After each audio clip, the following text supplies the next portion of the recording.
What is up, techies? Isang mabilisang review para sa Gigaware Beatles 2. Case dimensions: 11 inches in height including the stands, 8 inches from the front, 11 inches for the length. Front panel connectors, very basic.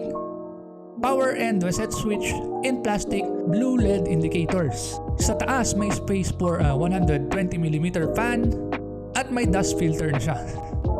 Ito ang itsura sa likod.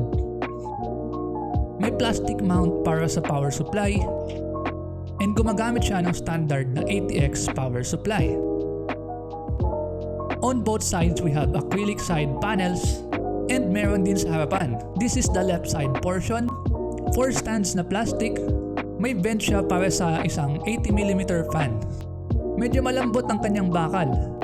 Medyo flimsy yung quality ng metal expected for the price. Mahaba ang cables. Mainam na i-connect muna sa motherboard bago ipasok yung motherboard sa loob. Removing the acrylic front panel, meron siyang 140mm fan na kasama na. To be honest, medyo walang kwenta.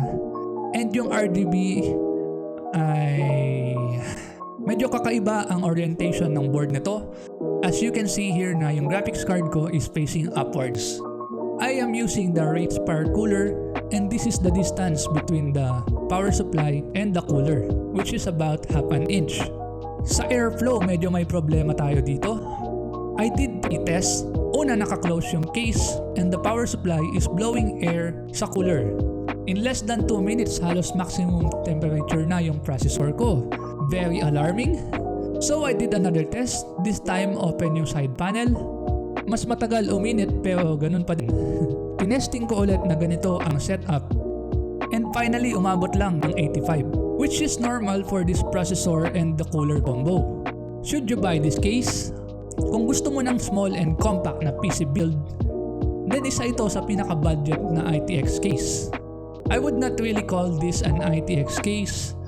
It can fit an MATX board, but it is still smaller than standard MATX cases. So minamarket talaga ito as a home theater PC case.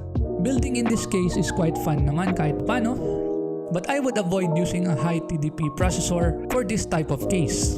I ordered a different RGB fan para palitan ko yung nasa harapan. If you insist on using a processor like on this build with mine, then you might want to mount a 120mm AIO sa top. I could do some mods with this case para improve siya. I would convert the acrylic panels into meshes.